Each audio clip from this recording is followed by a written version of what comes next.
something that we're known for is making software for councils in particular, and big businesses and corporations. So Tech One makes the idea is that we integrate your experience like no other company is able to. We service your accounting department with budgeting software and your supply chain department with supply chain management software and all that stuff. So we're really good at bringing together that back office experience for pretty much a lot of different users over a whole company. And so something that we're not as well known for is this recorded. Yes, I think, yes. Hopefully this is announced already, but so we're over the last couple of years we've been working on a new experience where we're focusing on the front office people. In particular like customer service type roles and other things that like you as an employee at a company would do as opposed to like a back office thing. So one thing is expense management software, so React based kind of new technology stack experience. So that's a new thing, but we're not as well known for that. Maybe not at all up to this. Yeah, I mean, for Maxillion, I think a few weeks ago, you'd probably be able to easily say that Tracer was the most well-known project. But in the last week or so, as I mentioned before, Reputation's been in the news for their raise. So maybe it's not so clear cut which one I guess is more known nowadays. But I mean, Tracer is the one that I work on. Tracer is a financial derivatives protocol, as I said before, building decentralized derivative infrastructure that aims to sort of power the next generation of global trade. And what that basically means is we want to provide, basically anybody in the world, ideally, to have access to financial tooling that traditionally would have been quite exclusive with how it could have been accessed in the past. Something that's less well known in Maxillion, I would say, is probably our research team. If you go to mycelium.ventures/research, you can see that we're starting to actually publish some sort of articles now. So it'll probably start to kind of get more into the limelight in the future. But yeah, we've got some pretty smart people researching all things decentralized technology. Some people that are going pretty deep on the sort of zero knowledge cryptography sort of side of it as well. But yeah, it's pretty cool what they're sort of coming out. I think from my aspects, I think with trading companies that use technology like high frequency trading, there's maybe a public perception that a lot of people know the technology side quite well. Maybe a perception of someone just codes up this trading bot and hits go and prints money. And I mean, there's an aspect to that, but there's a lot more kind of human interaction involved, I think. There's a lot of dealing with different brokers that want to trade. We have deals with different exchanges as what we call a designated market maker. Basically, you've got a partnership with an exchange to quote on a bunch of different products so that when people trade on an exchange, they've got something to trade against. I think people kind of see it as this kind of external deep financing thing, but if you've traded on probably most exchanges, or you have someone that invests for you, they've probably traded against something at some point. There's more of an actual interfacing with humans throughout the whole process.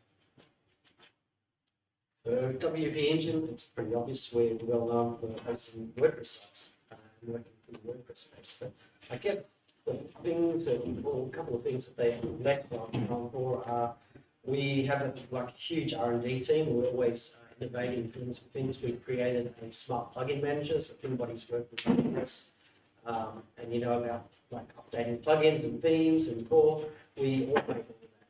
So we've got a software team over in there's a team in Limerick, Ireland, and there's a team in Krakow, Poland, who work on all these kind of things. So there's a lot of other things we've done as well. We've invested very heavily in the Gutenberg block technology and bringing that to the forefront.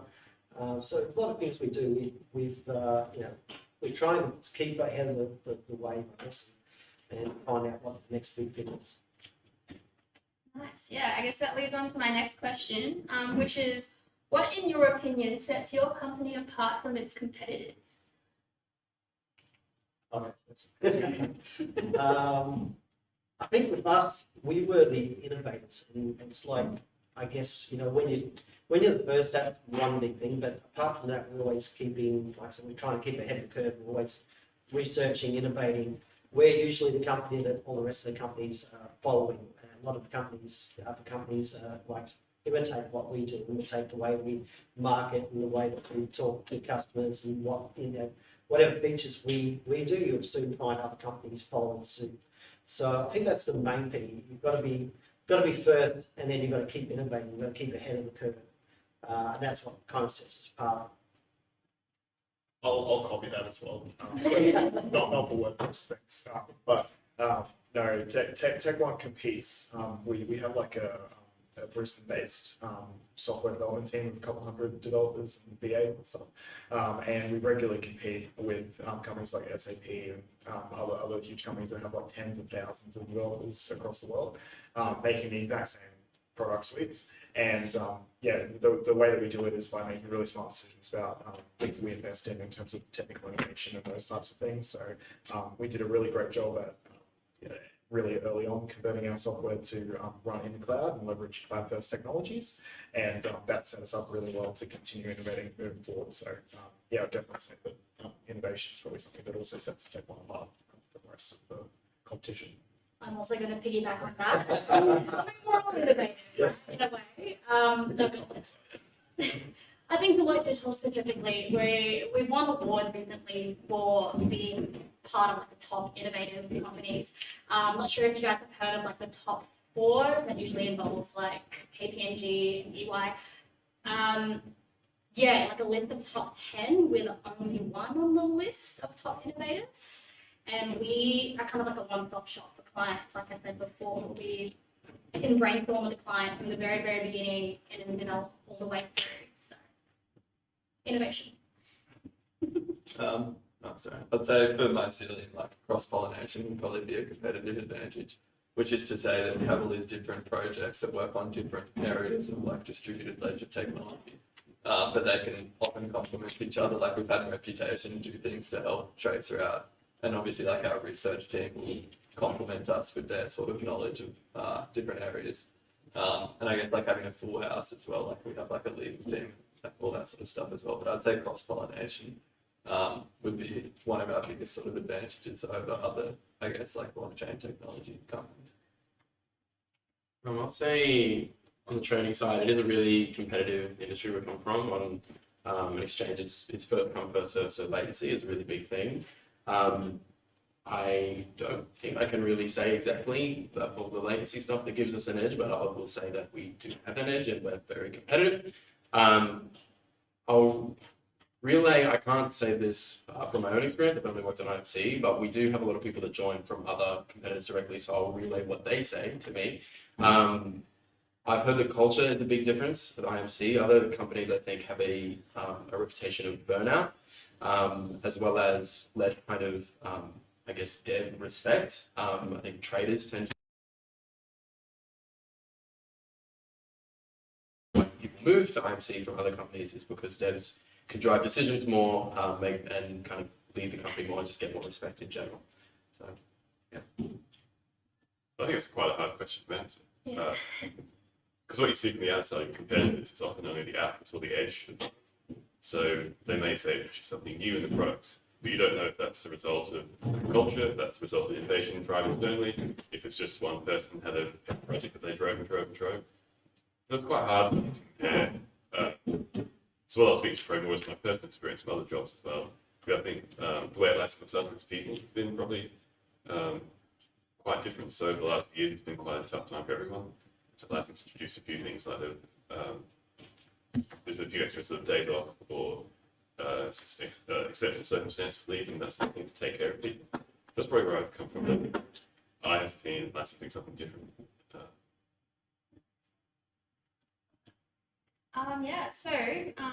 I guess bringing us into the culture section. So now that restrictions are easing and people start to return to the office, how has office culture changed? And are there any initiatives in place to bring people back into the office or support flexible work arrangements? It's a big question. For my ceiling, the office culture is changing quite a lot, but it's actually not really like because of COVID. It's more because we're trying to essentially become a globally distributed company, and you can't really do that if most of your employees live in Brisbane. So what we've seen in the past few months is like a lot of people moving to Europe and America. Mostly, I think like the majority are currently like looking at moving to Berlin, but we want to be able to sort of facilitate any time zone for any employee. We don't want to sort of have people like in Europe time zones, like you know, just sort of waiting like 10 hours every day for like their messages to be responded to, I guess. And with crypto as well, like you can't really not cater to everyone, like every sort of time zone. So we still have our office in Brisbane, in the CBD, and like it's pretty good. Like we've got like facilities, a gym, and all that sort of stuff. But we're also very much trying to encourage sort of like people to be able to sort of live wherever they want around the world, so that we can have this globally distributed sort of workplace. Yeah, COVID's impacted workplace office culture at Tech One quite a lot. So obviously, you know, we went from being in the office all the time to having to work from home like that, literally in a week. So that was a big change, and Tech One was pretty quick to when restrictions started easing last year and stuff. They went towards like a more hybrid model for work. So we're doing the 3-2 model, which is like 3 days in, 2 days 2 days out kind of thing. But more than that, it's about trying to the thing's kind of shifted to trying to give people focus on getting value out of coming to the office. So what's the benefit? How does it help your day? Like what things can be introduced in the office to make things better for you in the office? So we're looking at things like refitting the office to be more hybrid focused. So having like more simple meeting rooms for people to just take a phone call or sit in, as opposed to like large ones for huge groups, and those types of things. So shifting to try and look at how can you focus on gaining value from being in the office when you're in the office, and then how can we enable people to work from home and collaborate with people in the office as well. So big change. With us, like every company, just about when COVID hit, we were completely work in the office before COVID. You had to work in the office unless you had a good reason not to. COVID hit, everybody went home. We had the office empty. We actually closed the office down and we got a new office. We actually hot desked for about 6 months before we got a new office. And we found people wanted to come back, and then we got an office, and we've actually, like in Brisbane, we're lucky because we didn't have the restrictions that they had in other cities. We were actually back in the office way before. In fact, it was only early this year that the rest of the companies started to go back to in-person in the office. So we kind of tested a lot of things out. One of the first things we found was that people wanted to come back to the office, but we're way less productive in the office. People found that when they were working from home, they could be more productive. You didn't have to commute, you didn't have all the distractions, and it was good to get all your work done, but people still crave coming back and having that human contact. So, you come back and you're not going to get all your work done because you're going to be chatting and going out for coffee and going for lunch, and just distractions. People just come and ask you questions instead of trying to slack you. So, but what we've done is we've got a hybrid model now. So basically, no one is required to come to the office. All our offices are being converted to hubs, and the idea is you come into the hub and you work with other people if you want to. There's no requirement to come to the office. Most of our people a lot of people have moved states and countries and all sorts of things, so they're nowhere near an office now. With the Brisbane office, we're finding it's really weird. Like last year, we were getting good people coming in after the Omicron, and we shut everything down for a little while with Omicron. Coming back to the office, we're getting very sporadic numbers coming in. Today, I was the only person in the office out of 20, 30 people, so it was very lonely. But and then other days we might get 13 or 15 people in, especially if you put on free food or something like. You seem to get people in. A week ago, we had bike and blend come in, so we had like bikes and pedal, and we would blend up a smoothie, and we got new people in for that. So we're trying to get people back in. We find that people they don't work better, but the collaboration increases people's skills limits. And if if you take that away, you're going to lose a big part of the company. But I think going forward, a lot of companies are going to be hybrid and going to be remote first. So that's Yeah, it's a similar experience. I can see what you're saying. Obviously, everyone all in the office, and then yeah, had to go home. I think particularly with our traders tend to like a lot of monitors. Most traders have 6+ monitors for their setup, and bringing that all home was a big thing. The funniest story we had was there was a trader in Amsterdam who lived in a houseboat and had to figure out how to get 6 monitors into his houseboat. But he did. It was very impressive. So yeah, we've also kind of gone to the hybrid 3-2 as like our baseline, but we've found different teams for different things. So the training side really tend to be in the office a lot of the time. They're in a very fast-paced environment, so the difference of sending someone a message on Slack between going up to them and telling them something is really important.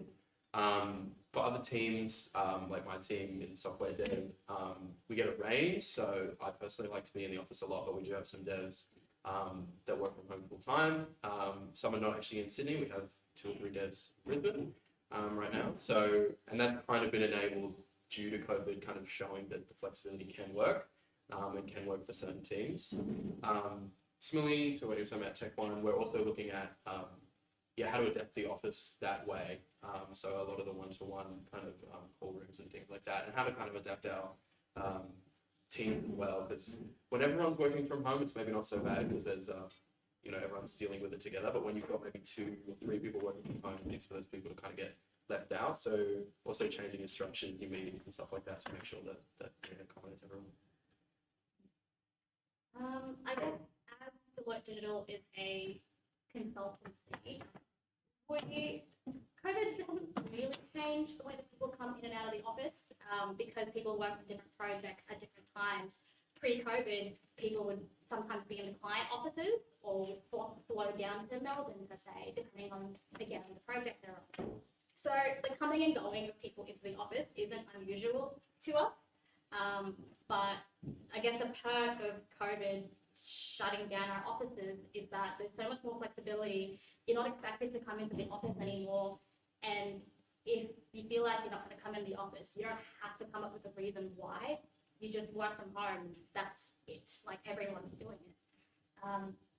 There's no structure of like a 3-2 balance. You just do it as you please. We've got people who live down on the Gold Coast and work fully remotely, but they choose to come in and catch a train just for the sake of the social interaction, right? Because I guess the part that we miss most in COVID is the people around you. So culture-wise, COVID kind of was a blessing in disguise. Just meant that there wasn't as strict of a structure, but there are sort of initiatives to get people more into the office. Like there's always breakfast available in the kitchen, smoothie Thursdays. There's usually team drinks at the end of every second week or so. And there's just a lot of flexibility now, I guess, with especially the parents of our team members. Like, especially with school holidays at the moment, if they need to leave at 3 o'clock or go on a day off with their kids, that's fine. There's no expectation to have to be on your phone checking your emails the whole time. So Atlassian's obviously led heavily into remote work since COVID. So it's basically the policy that now we're going to have support for remote work in every team, effectively. So the office culture question is quite interesting. There's a number of people who have expressed a bit of concern who relate too heavily into the remote side because it's meant the office culture isn't what it used to be. So for those people who particularly say they're living in a shared house and things, their work from home stuff was probably not that great, right? They had a corner in the bedroom. It wasn't like they could go, I'll just take my spare room to study type thing, right? They don't have a spare room. So there is sort of acknowledgement within Atlassian that there's an ongoing process to work out how remote work is going to function with the offices being open again. But the intent is very much to still lean into remote work. You'd also see it with, you end up with sort of a handful of people in each team or each area will often go to the office. So you do see that the office culture often ends up being, I guess, spread across broader groups. So you'll have in my team, we sort of work close with 5 other teams, and sort of probably 1 to 2 people from each of those other teams who goes in regularly. And you can sort of see that they have a stronger bond with each other across teams just because of the nature of being in the office and seeing people for lunch and that sort of thing. Very nice. Alrighty. So the next question we have is, what is your company doing to actively promote and ensure diversity and inclusion at your work? Start this one. We have Pager. That's one of the big things for us. And right from even like when I started, that was a big thing for our company. Was the diversity and inclusion. I mean, they hired me, so that like if they can hire an old person like me, then like I'm not that young. So, but yeah, like, they've got a lot of diversity. We have actually got a whole arm of our company that's devoted to diversity and inclusion. We have ERG groups, or employee resource groups, that are focused on all different parts of diversity and inclusion, and different, from sustainability and looking after the planet to LGBTIA plus and disabilities. So like we've got about 7, and they keep growing. We keep getting more and more groups and as we find things to sort of champion and get people to get behind it. And it's a big focus. So yeah, we're really active on it. So. The work's on a pretty similar boat in the sense that we're always making sure that we're looking broadly in terms of hiring. And I know that when they hire their graduates and their interns, they always phrase the hiring process as, I would say, we can't build a solution to benefit everyone if we don't include everyone's opinions, right? So you've got to get a little bit of insight from different types of perspectives. But Deloitte as an overarching company has won so many awards on their diversion and their diversity and their inclusion. There is like a special arm in consulting to support women in consulting, and then there's LGBT. There's a whole website of awards. I can't list them all because it's so massive, but I'm sure it exists on the internet somewhere. Yeah, no, what you said about hiring is very true for Tech One as well. It's like if you're sitting on the side of the table and you're interviewing someone, you're thinking in the back of your mind, the more diversity this person brings to the table, the more diverse and better the software that we're making. You can't make software for everyone if you don't have representation from everyone. So that's been a big thing for Tech One for quite a while. It's like before I was in my architecture role, the product team that I worked in, as an example, actually had more women than guys at my office, just as like one example. But Tech One's very big into, in particular, like the women in tech stuff. So we do a lot of STEM-based, particularly early learning things for girls in STEM and those types of things. We have a lot of initiatives around that, and we had a really big, huge party on Women's International Women's Day, which was great. Just trying to enable people to take the opportunities to go with them. Yeah, it's similar to Maxillion. We're trying to build financial services that are accessible to everybody in the world, and that means somebody from the global south being able to access, services that would enable them to sort of like free, I guess, themselves from sort of like very restrictive financial systems in their country. So we need people from like all around the world to be able to sort of contribute to our software and to our teams. Otherwise, like we're not really like getting that perspective. The difficulty with Web3 and blockchain technology is the size of the hiring pool and the sort of the portion of that hiring pool which are like sort of suitably like experienced candidates. The amount of protocols that are hiring devs like outweighs the number of devs on the job marketplace like quite significantly. But what you'll find quite quickly in crypto is the sort of prevalence of these pseudonymous identities that are contributing to DAOs and other blockchain sort of projects in a way that doesn't like reveal anything about their real world identity. And when you sort of take out this like any factors to do with like gender, race, age, I mean, the ability to speak English is always kind of going to be there, unfortunately. But when you take out those factors, it enables you to sort of like take things at face value and sort of like get this, I guess, maximum value for their output in that sort of sense. And Trace is no different. Like you join the Discord and you see basically nobody is like associating their work with their real world identity.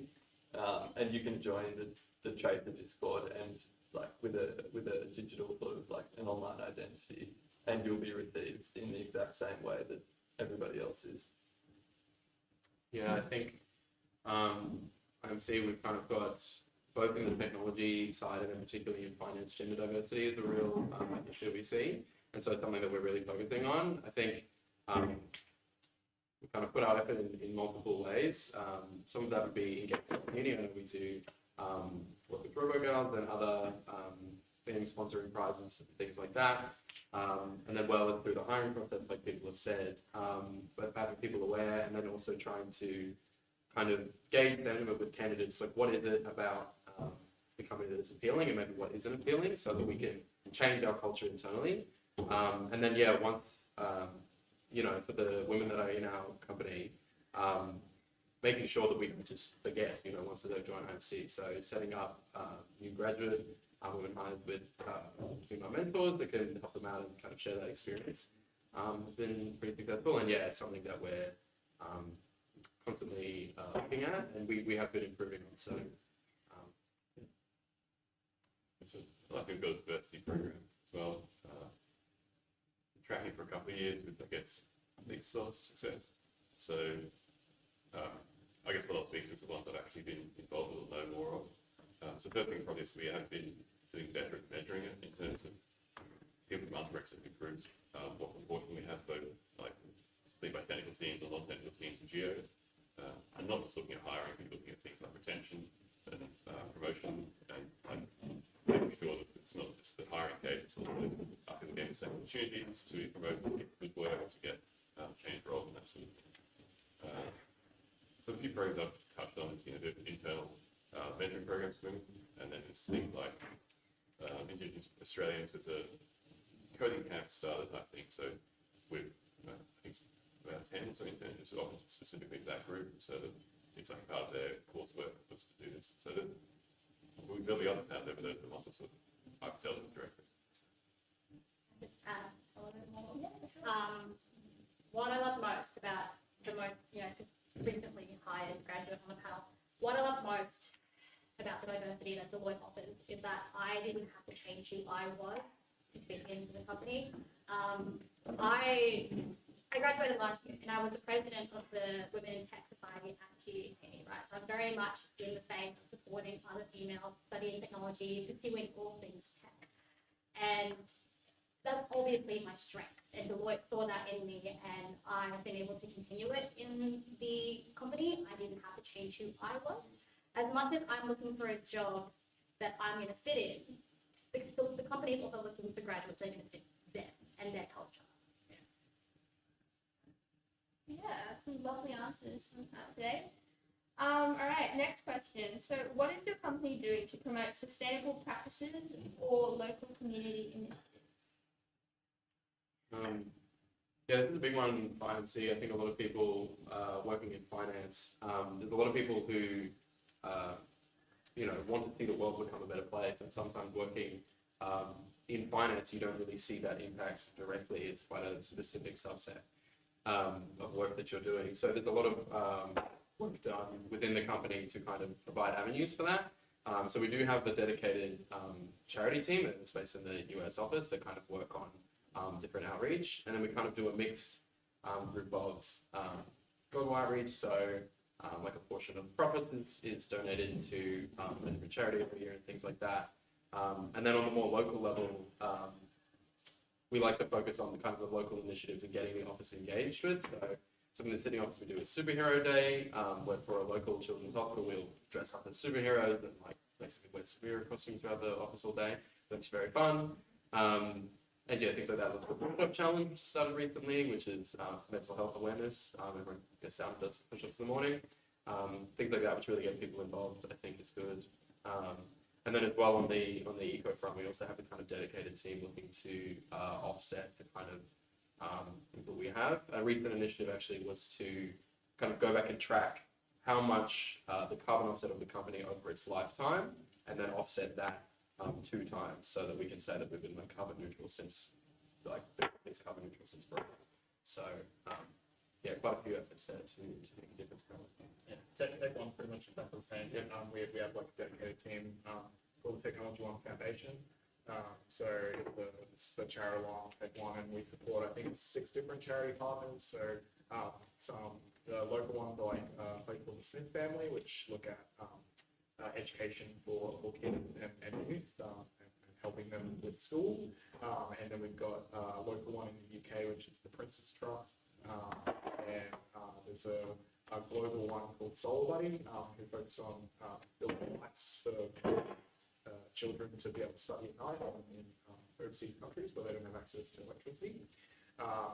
And so, we work with each of those charity partners throughout the year.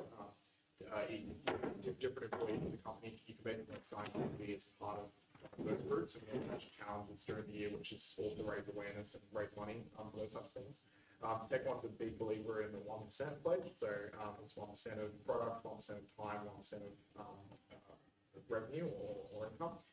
So we donate all of those things, and for our 1% of time, every employee at Tech One gets 2.5 days of volunteering leave that you can you approach your manager and you can say, hey, I'd like to go volunteer at the RSPCA or any other kind of initiative that you'd like to participate in, and they just say yep, and then you go and do that and get paid for it, which is pretty cool.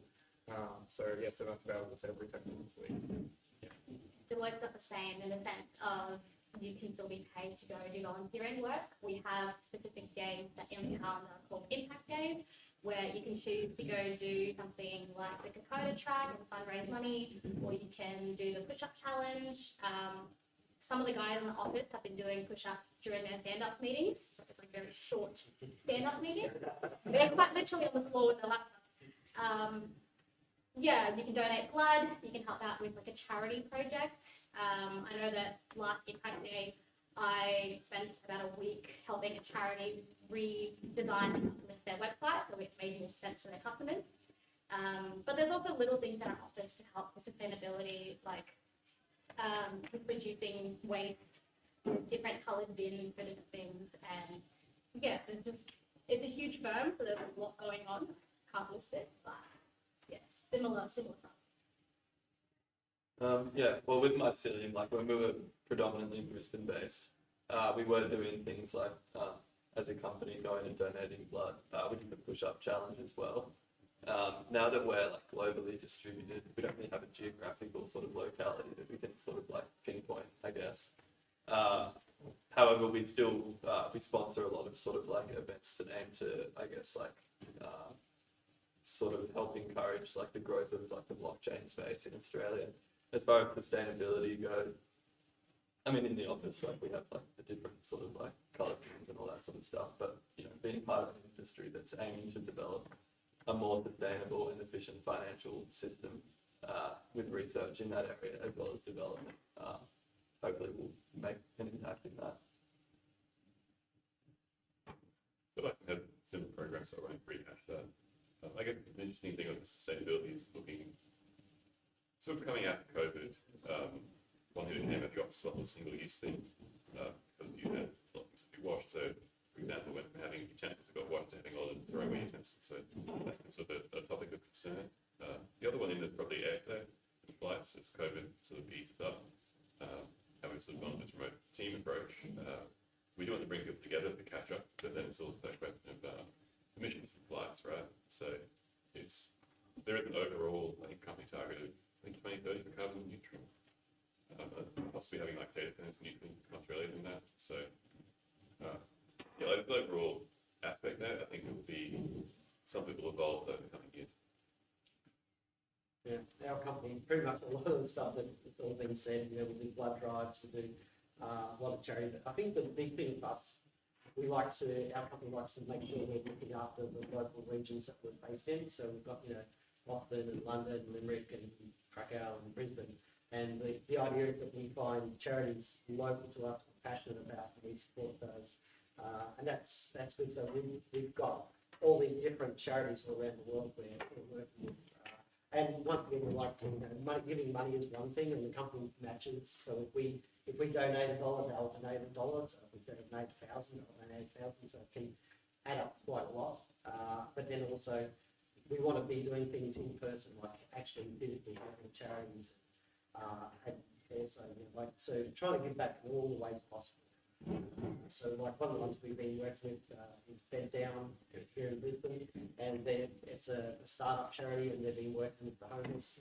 We've donated money and we helped them out, and I'm starting a program with them as well to teach homeless people how to basically do web design, hopefully get them out of being homeless and find them a career sort of thing. So, but there's a lot of work like that, and we work for PCYC as well. So a lot of cool stuff. Awesome. So the next question for you guys is, what is your hiring and interview process like, and what are your top tips for being successful in the process? It's cheesy to say just be yourself. Like it sounds so ironic, but I think I obviously I've done it only recently, and I did the student vacation program and the graduate program. They very much value me as who I am and what I bring to the table. They're not trying to change me, they're only trying to make me better. So I think my hot tip for applying is admit that you don't know everything, but that you're willing to learn on the job, right? You're coming in as a graduate or as an intern. They're not going to expect you to know a full tech stack to solve every problem ever. You're a graduate, let's be real about it. So admit that you're willing to learn on the go, and focus on your soft skills, on your teamwork, capability, your time management, your project management, and the tech skills will come in handy after that.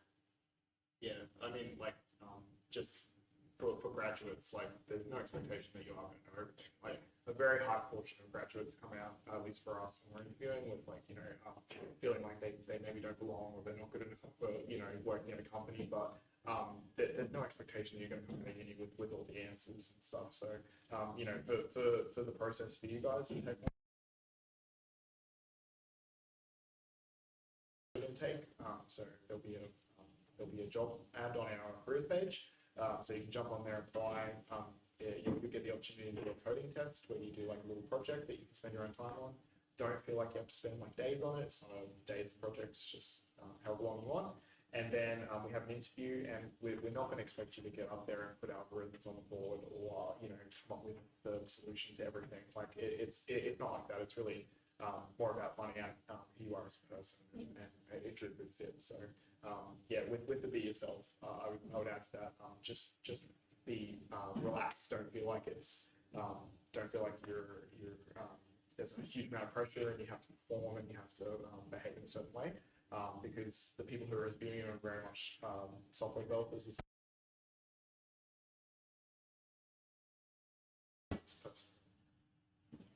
I think there's a lot of grads who go into interviews very sheltered, very introvert, and they kind of don't get a chance to reveal who they really are in person. What they're looking for in an interview process, especially through video ones like Zoom calls, they want to see your personality as much as they can through a video call, right? So just be outgoing, be yourself. Yeah, that's probably the biggest bit for yourself. It is hard when you're interviewing, you're nervous. My big tip for getting through interviews is treat the interview like you don't really care whether you get the job or not. Because a lot of times you go in and you're like, I've got to get this job, and you get so nervous, and that's when you kind of stuff the interview up. The best interviews I've ever had is when I really didn't care whether I got the job or not. I mean, it sounds bad, but you just got to get in that mindset okay, I really want the job, but I don't really care. The other thing too is do a bit of research on the company you're going for. There's been so many people who come to our company and we ask them, what do you know about our company? And they go, I don't know, you do WordPress stuff. And it's that's a big, just do a little bit of research. If you just say a few things about the company, that's going to show that you actually did some research and care. And the other thing is to treat the interview as if you're interviewing the company as well. It's not all about them interviewing you, you're interviewing them to see if you want to work there. Make sure you've got some questions. When a lot of interviews now, they'll say, hey, have you got any questions for us? If you go, not really. They want to hear questions. They want to feel that you're engaged, that you're interviewing them as much as they're interviewing you. Ask them what the culture's like. Ask them how much money are we going to get paid? Questions like that. That's important. What kind of advancement do I have in this role?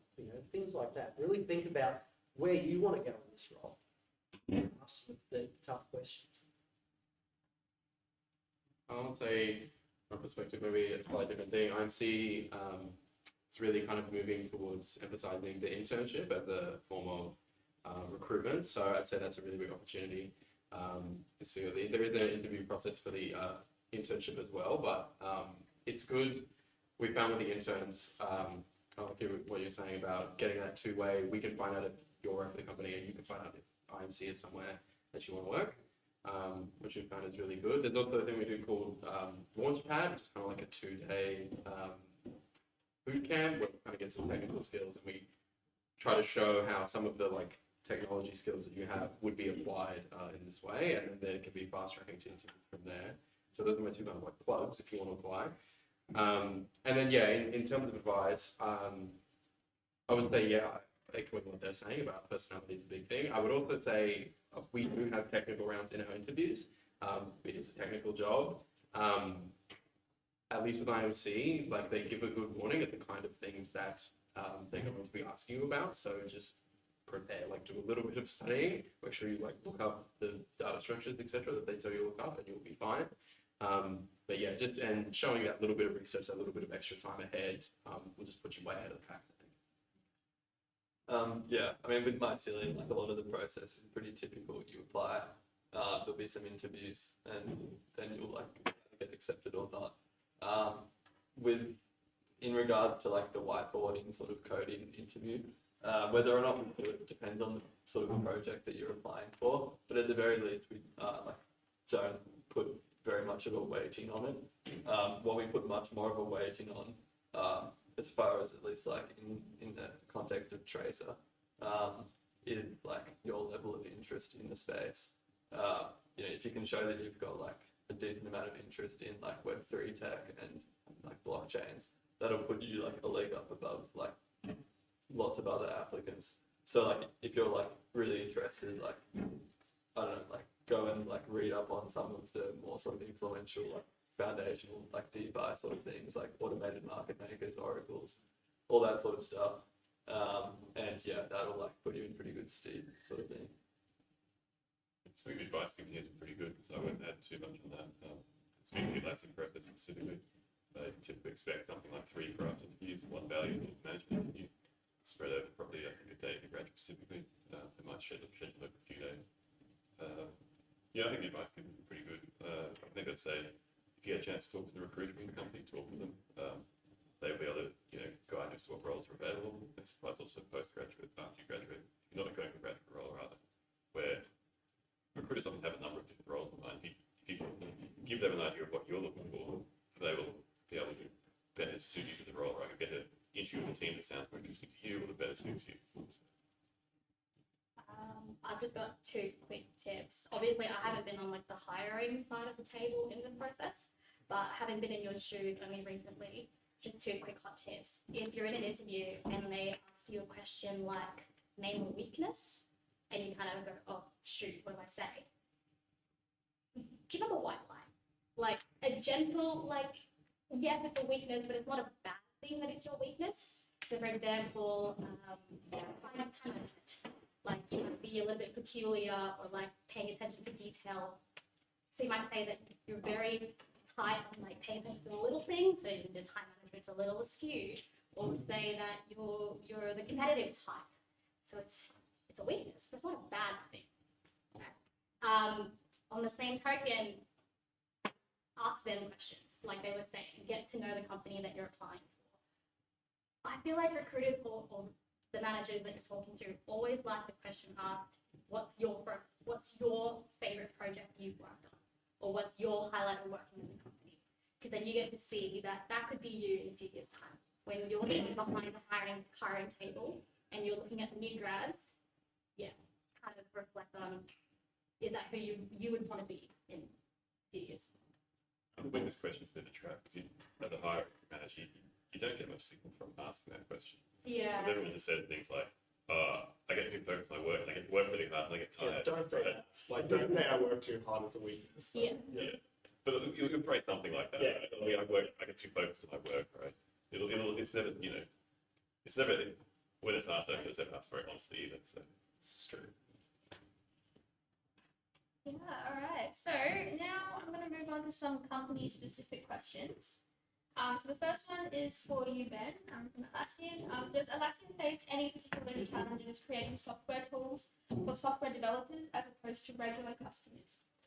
Probably the first one you get is you get software developers telling you, why have you fixed this bug? It's trivial, I can do that now.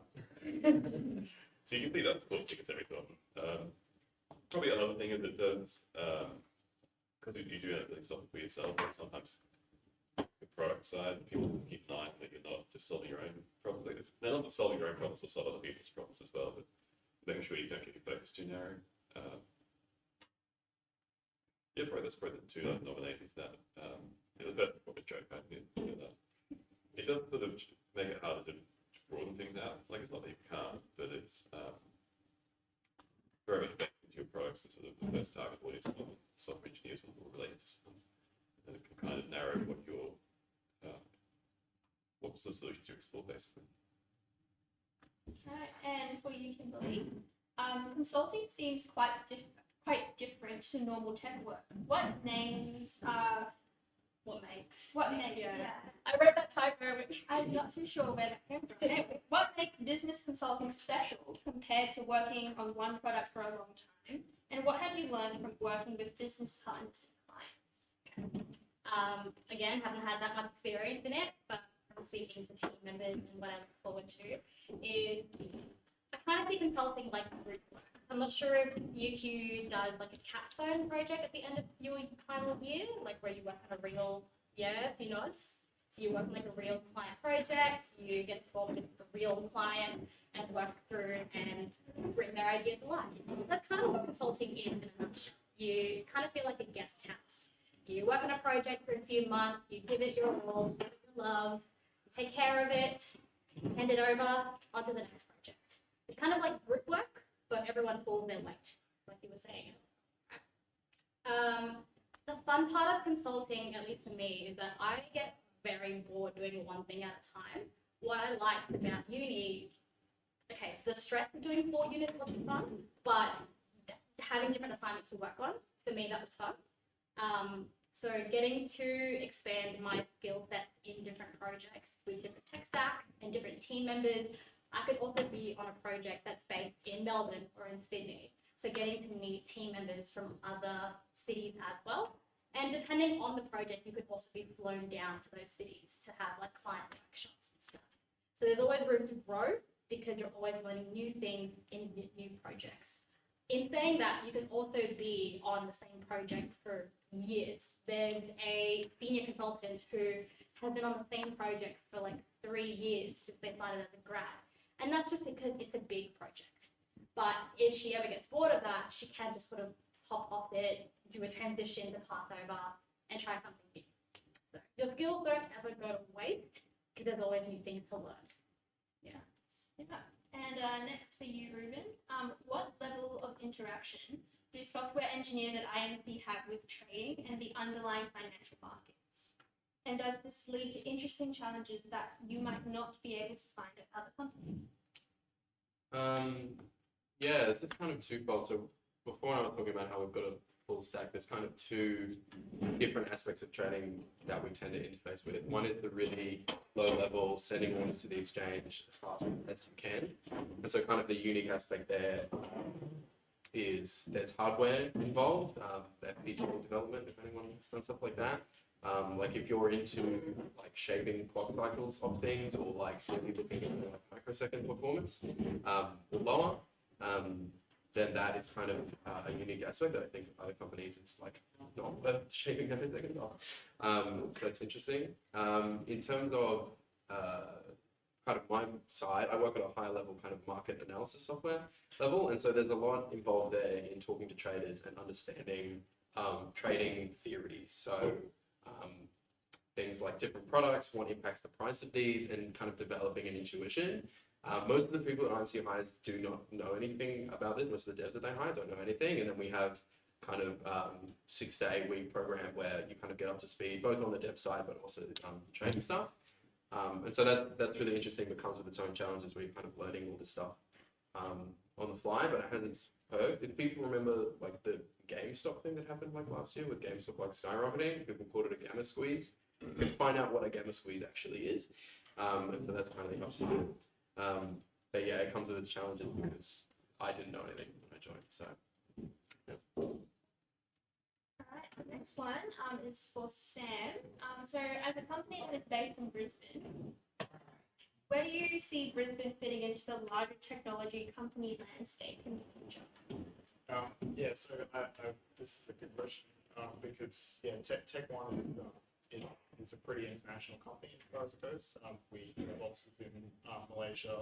We just recently acquired quite a large company in the UK called Scientia, and we have offices in New Zealand. So you know, I think that Tech One is a great way for Brisbane as a I guess a town, as a place in Australia to actually get on the tech landscape. It's like you know, when people think of Australia and software development, I think of Atlassian, and so you know those big companies in Sydney and Melbourne, and so I think that Tech One is a great advertisement for Brisbane as a global company. Not to say that the other ones here also are that, but yeah, so yeah, I think that Tech One's definitely becoming a more international player. So put Brisbane much more on the roadmap in terms of the international software development. Yeah. So next one is for Ben, Maxillion. So what industries do you see benefiting from blockchain technologies in the future, and how does Maxillion fit into that future? Yeah. So the two like easiest to sort of conceptualize are the financial services and digital identity. Tracer obviously fits very well into financial services, providing sort of base layer derivative infrastructure. Mycelium Node 2 fits into that as like infrastructure that's providing data for the sort of decentralized finance ecosystem. As far as digital identity goes, reputation is going to fit in, slot in quite nicely there as they solve various issues to do with reputation on chain, which can enable things like under collateralized lending on the blockchain. Yeah. And finally for Ricky, how has WP Engine adapted to changes in the website development market? Question. It's always a constant battle. Whenever you're in a company, and like I said, WP Engine was one of the innovators in the managed, WordPress hosting space. We only host WordPress sites. It's staying on top of that is always the hard part. You've got to continually be looking at the future and seeing what's going on and adapting. And one of the things we've done to adapt just recently is moving into the headless space. So like when I started with the company 5 years ago, we would have customers come on board who were looking to do headless WordPress, and we would say, oh, yeah, come in, we'll do it. And they go, right, where do I put my JavaScript? We go, yeah, you're going to have to find somewhere else for that because we just LAMP stack based. And it's like, okay, so we realised there was a need for that and adapted. We brought out a whole new product now, which is called Atlas, which basically takes, allows you to build out a headless, in JavaScript solution. So it's kind of what I call a Wild West solution, where you can put any kind of, whether it's React, Vue, Gatsby, whatever you want, you can put on there, which is a big deviation from what we've done previously. Like traditionally, we've always just been WordPress. So, and it's things like that you have to do. You have to continuously adapt and see what's coming next and be ready for the future rather than waiting for it to come and try and catch up. All right, so that's all that we have in terms of structured questions. So we're opening this up to the floor now. So are there any questions from the room? Yeah. I just wanted to ask, I'm seeing how different is its tech stack compared to like that company that has like a product? Yeah. Well, with Mycelium, if you've got a Web3 decentralized application, quite often the front end can be sort of hosted on a sort of traditional hosting platform for the website. But you can also deploy it on a sort of service that uses IPFS, the interplanetary file system. So in that sense, it's not terribly different. The software tends to be written in similar sort of frameworks. bar the Web3 side of it. But smart contract development uses a completely different sort of tech stack. Because you're writing smart contracts, there has to be tooling written specifically for that. What do you use? So at the moment, our framework that we're mostly writing smart contracts in is hard hat, which is kind of already outdated. So we'll probably be migrating to Foundry pretty soon. Lime Seaside, in terms of uni, like I was saying, it's a broad range, so we kind of depends really where you're looking at. So yeah, we have like all kinds of, I work in like Java, but we go into C++, and you'll kind of find like the technologies that are used are based on like how latency sensitive it is. The solution is usually how it goes. I guess in terms of unique things in terms of hosting, the really latency sensitive stuff is hosted like physically as close to the exchange as possible. So that kind of brings us unique challenges, as well as there's a lot of kind of extra security concerns and stuff like that. So there's not as much like, we have a lot of our like own kind of data centers, which is maybe not as common for other finance things. And yeah, a lot of our own hosting, which brings its own challenges and stuff like that. Well, not if you guys actually care if you have like a non-graduate apply for any graduate positions, right? Though you just don't care about that, or do you? No, not really. Oh, I don't think so. What do you mean by non-graduate? Well, in case of me, I haven't actually graduated yet, but I'm work experience. Right. So that typically falls under like internship programs. Yeah. So I think both Deloitte and Maxillion have those fairly formally defined. But I've heard that some sectors though, there's like the situation of needing staff so that they're like desperate. They'll like hire anyone though. Like, Not anyone. well, I heard someone.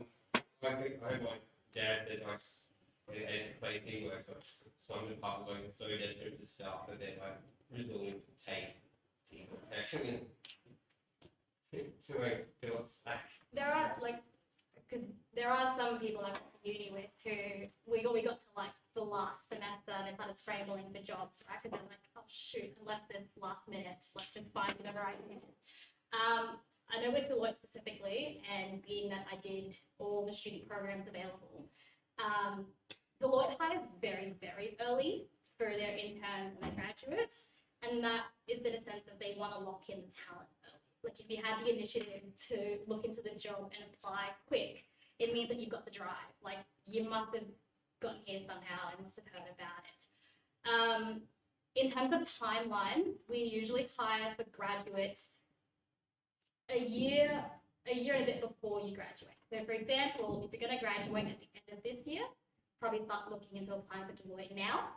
And that gives the hiring teams like quite a few months to look over your application, but usually you're like locked in by March, April kind of area, and you can just cruise through your whole final year knowing you've got a job at the end. That's what I was blessed with, luckily. It was a blessing in disguise that I had my graduate offer during my final year. It was like a safety net of like, just pass your units, just get by. In terms of the summer internship, it is a 4-week program over the summer that's split into 2 intakes. So we do like a vacation program in November through right up to Christmas, and then everyone's off. And then there's another intake in January through to February. It's a very short amount of time, but it's very good, like taste test, just to see, will you fit into the company and can they see you benefiting as a graduate? So if you're going to apply for the internship, it would be in your penultimate year. So if you graduate end of next year, look into applying for internships now. Yeah, there's definitely an emphasis to invest in talent when talent appears. It's like for Tech One we do internships, but the internships are super flexible. It was my favorite part about being an intern at Tech One because it was a paid internship position and you could work 0 hours one week and then full time the next week, and I could flex it around my university schedule, which was really great.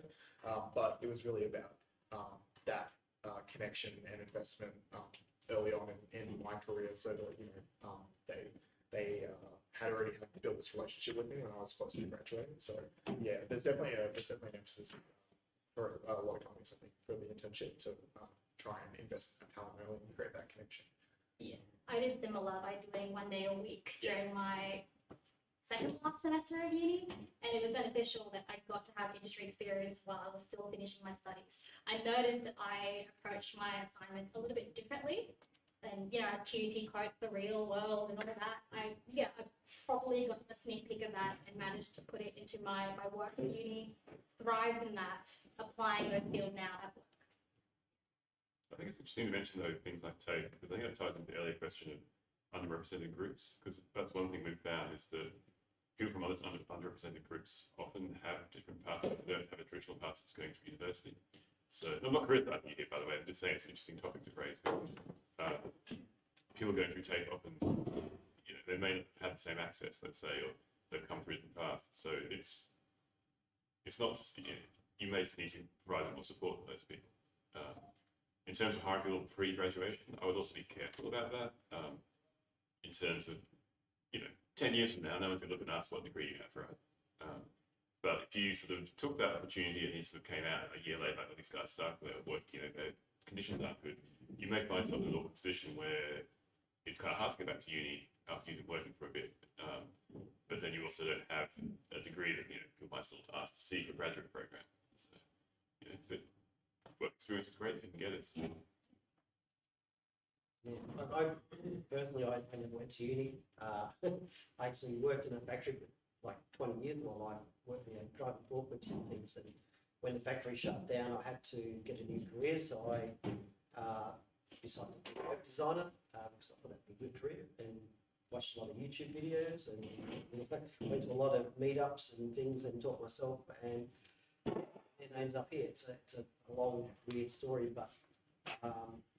I actually, when I got into, started getting into the tech industry, I asked a lot of people whether they went to university or they didn't, and what their journey was like. And what, interestingly enough, a lot of the people that I was working with didn't gone to uni or got a degree. There were quite a few who did, and they said what they learned was more, you know, apart from the grounding, you do get some degree at the end of it, but there's more the networking, getting to know people and getting to know how things work rather than the actual knowledge. Because a lot of knowledge now you can learn anywhere online, you know. But I think the big thing, like the big bit of advice I could say is when you're going out there and you're looking and you're seeing the job ads and the qualifications they're looking for, just take it with a grain of salt. Because it's a wish list from an employer.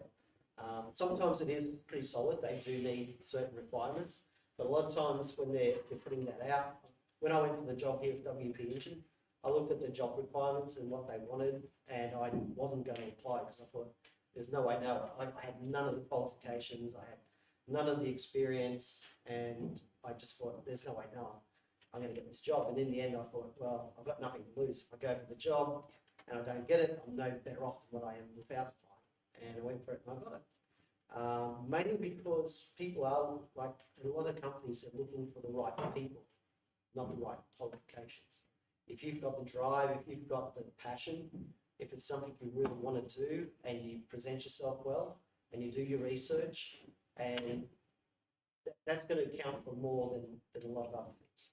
So when you're looking at things, we'd be looking and thinking, graduated. I mean, yeah, it's a good idea to graduate. If you got this far, if you're only like a couple of months from graduating and you know, you've got to wait a couple of months, I'd definitely get the degree. But if you see a job that you maybe, you know, you're years from graduating, you see a job and you think, I could probably do that.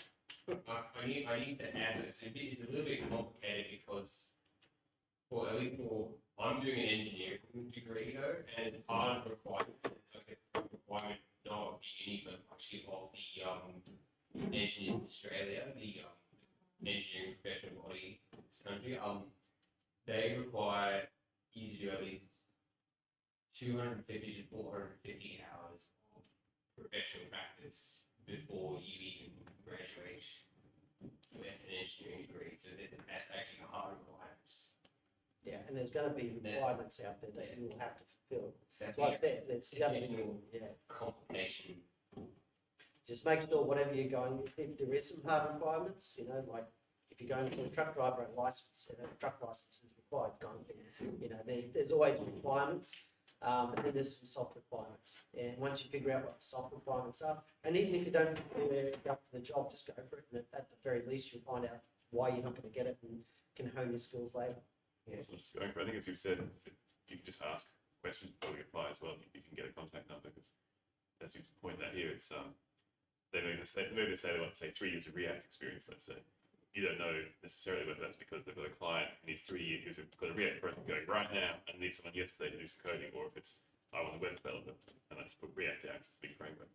Yeah, and if it says 3 years of React experience, are you really going to just apply someone 2.5 years of React experience? Like, I had a similar sort of baseline guideline to meet in terms of like hours. So I had to do 100 hours of work integrated learning as part of my final year. I'm not sure if you guys do the same.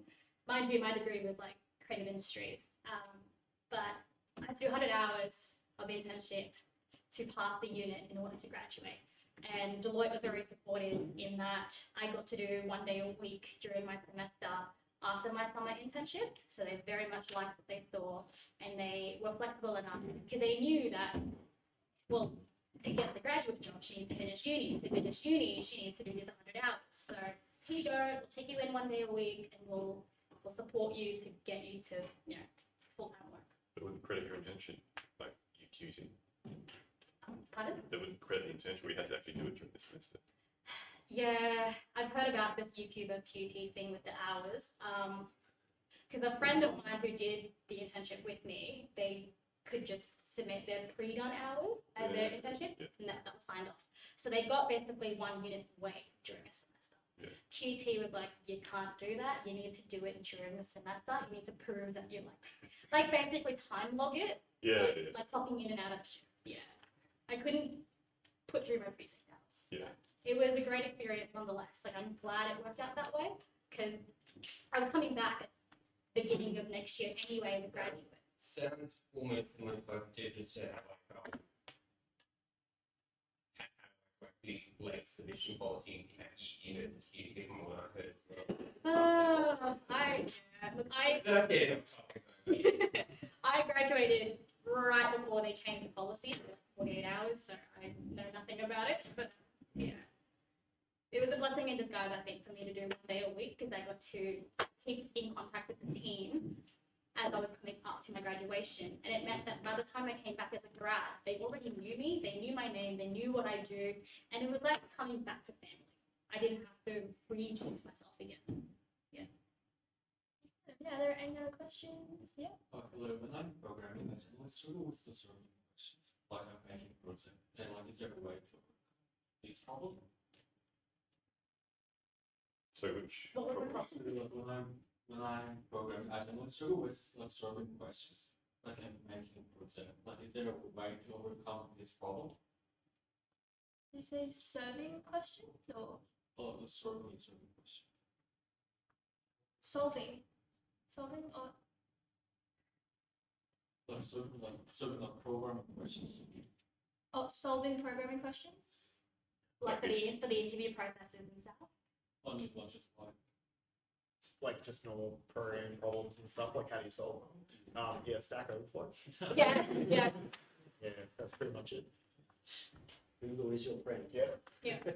Yeah, I think the biggest takeaway from going from uni to work for me was that the knowledge that I learned in my degree was kind of mostly irrelevant, like even 2 years after my degree was finished. But the thing that's not irrelevant is the process of how you learn and how you solve problems. So, you know, tech stacks, programming languages, all of those types of things, like just the way that you approach them is just identify the ways that you solve those problems and just do it again. So, you know, like don't look at like a new problem or a new programming language or something that's insurmountable because it's new. They all follow the same sort of paradigms and underlying structures and stuff. So so don't try and take away knowledge from your degree. If there's one piece of advice I can give you, it's take away processes and try and understand how you learn stuff, because what's hopefully super engaging for you about your degree is that it's constantly about learning, because that's what the career is like as well. It's just constantly learning and growing. Yeah. It's like that cheesy line, it's about the journey, It not is. the destination. It really is. It's about the learning you do, not the end product that you make. So if you're specifically looking at programming, I'd also suggest you look at like coding challenges online and find sort of small, bite-sized programming challenges to start with and work up from there. Could also be a good tip just for the interviewing questions. Interviewing, especially if you're doing technical rounds, it's kind of a skill in itself being able to take these things. So doing some preparation. There's a lot of things online which will just give you like generic coding questions. And yeah, when it comes to interview time, just practicing them, you just get a feel for the type of thinking you have to do, and yeah, it's worth doing. This is sort of a multi-faceted question, but are there any skills or programs or qualifications that would make you feel either A, like more comfortable in working with tech, or B, more employable working in tech?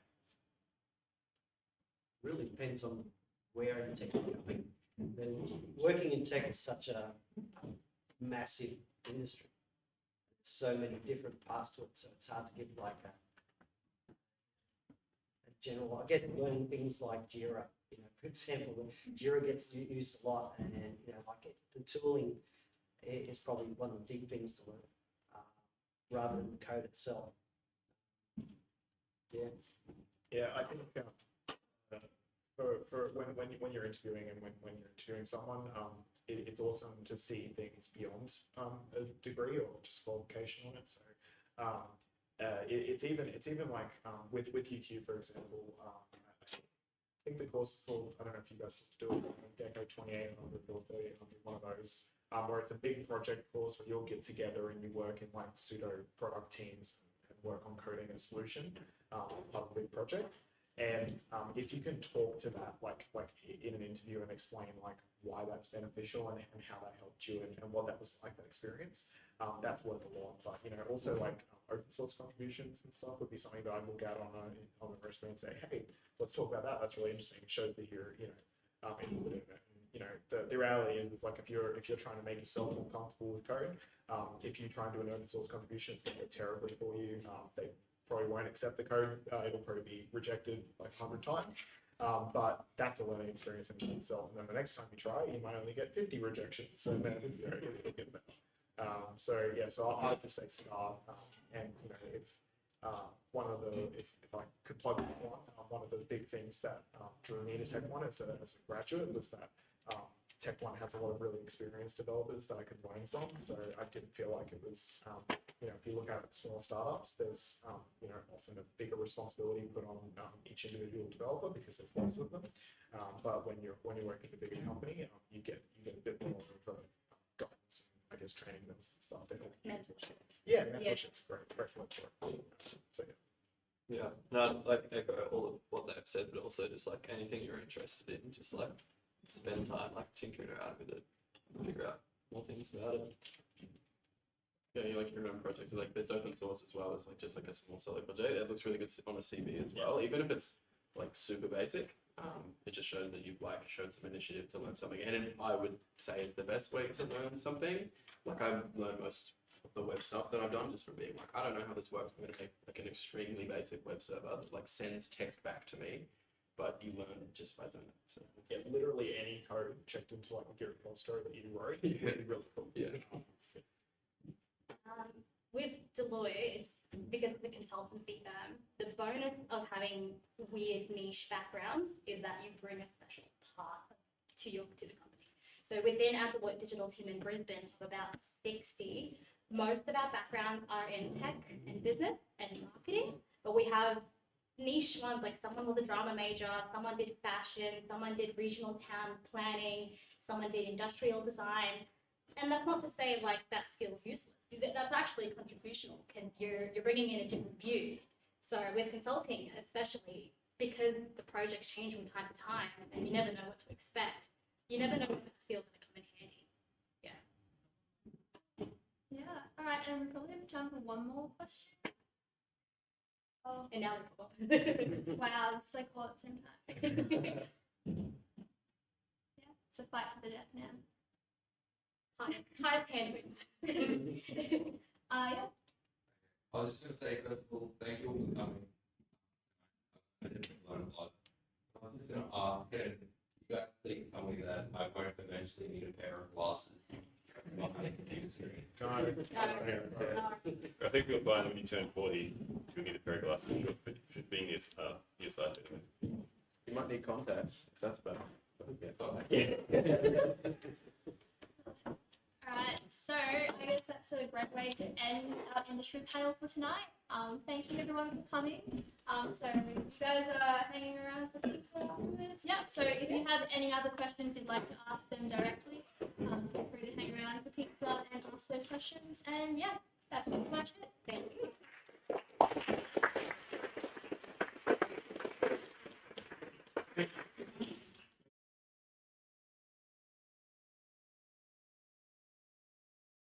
Or in limited edition UQCS mugs. I have a bunch of QT merch at home. I can't help this in my household. Oh, yeah, it's time to switch hands around. Oh, thank you. Add it to the mug. Yeah.